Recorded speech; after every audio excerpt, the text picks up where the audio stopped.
i oni što ih nose krila.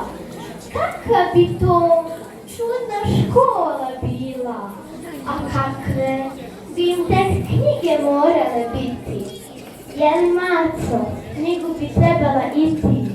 Da, za mene i mog sivog kolegu treba knjiga u kojoj se miševi levu.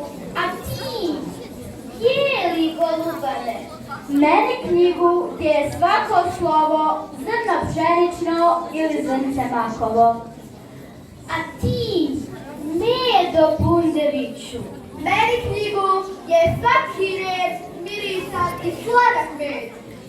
a ti, Sovo noćna bila, pa znaš da po mraku čita teta Sova za tu crnu knjigu i svjetleća slova. A ti, Račena travnjače, Meni trebaju samo knjige naške gdje su riječi i slova unatraške.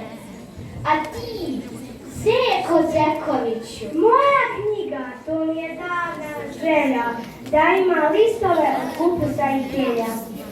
svi ćete dobiti knjigu uz koju ćete ploviti i novo znanje dobiti. Svi zaslužuju knjigu koja im pripada.